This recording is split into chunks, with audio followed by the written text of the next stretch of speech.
I love hearing stories that people come to faith and how significant that is, especially when you come to faith online. One of the areas that we find ourselves struggling with, is this area of kind of online discipleship. So as this guy comes to faith and now he's become that fully devoted follower for Christ, walk us through maybe a little bit of the process and your philosophy and what you guys do at Church Online to help disciple people online. Sure. Something, if you've shopped online, you would relate with me on this. I needed to buy a pair of shoes, and I just started looking at Amazon. I looked at a couple of different sites, and then whenever I left those sites and I went back to Facebook or any other site, this pair of shoes that I looked at that I kind of liked, it just kept following me.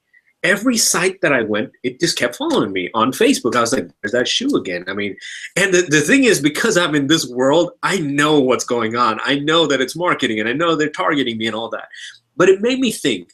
I thought about, how many people have stepped into a physical building and they've sat down in church, listened to, been part of the worship, sat down, heard a message, and just walked out. And nobody's talked to them. Nobody's connected with them. In my mind, I thought, man, with Church Online, we actually have an advantage. Because today, I know every single person that walks through our door. That means I can create targeted communication towards them, knowing exactly what they're going through or what they're looking for. And so we took that concept and we thought, what does it look like? So for example, when somebody gets saved, what would it look like in person? If someone came to me and said, hey, I just gave my life to Christ, what should I do? There are certain things that I'd say, man, let's talk. I'd love to pray with you. Here's a Bible. I want to get you connected in a life group. Now, of course, I won't throw all of that to them at once. And so what we took scenarios that we would do at one of our physical churches, and we took that and we put it in our online context. And so when someone gets saved, they fill out this form saying, I just accepted Christ.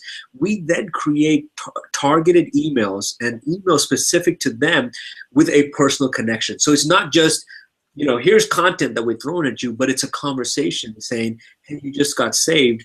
Here's a Bible. We'd love to plug you into some life groups. Where do you live? And so it's a conversation that starts between them and our volunteers. And so I honestly believe that we sometimes have an advantage over a brick and mortar church because we can do things that they might not be able to do. We can connect with them more than they might be able to connect here at a physical church. I don't think that one way is the true way, but I just believe that how do we leverage technology, and how do our brick and mortar churches leverage technology as well to connect with the community that we're connecting with? So it's getting them a Bible, making sure they're reading. You talked about the YouVersion Bible app. We love the reading plans that we have in there. Get them connected with some starter reading plans that will help them get into the habit of going, into the Word on a regular basis. Remind them, hey, last week you came to church at this time. Send them a reminder close to that same time, saying, hey, we'd love to see you back. Brand new week starting this, in a couple of minutes. We'd love to join. So a little bit of a reminder. And then as they go on, have you joined a life group? Can we help you find a life group? Have you started tithing yet? Here's what tithing is all about. Here's what serving and volunteering is all about. And so we have a process in place for a whole year where it's not every week, but it's specific communication points that go to these people. And we hope to start conversations with them. So it's almost hand-holding them through that first year where they made that decision to follow Christ. That's awesome. And you have that process mapped out somewhere. So in the first week, we're going to do this. In the first month, we'll do that.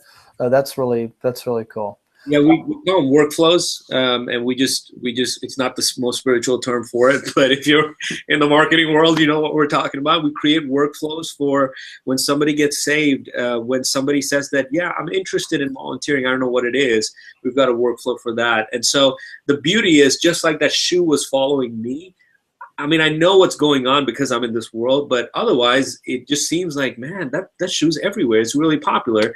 And for somebody that never steps foot into church, maybe they need that additional reminder of, hey, yeah, I need to go back to church. And it's happened where people actually come back to church because they saw a little ad or they saw something reminding them. And I ended up buying the shoe as well. So, it's a win-win for everyone involved. That's great.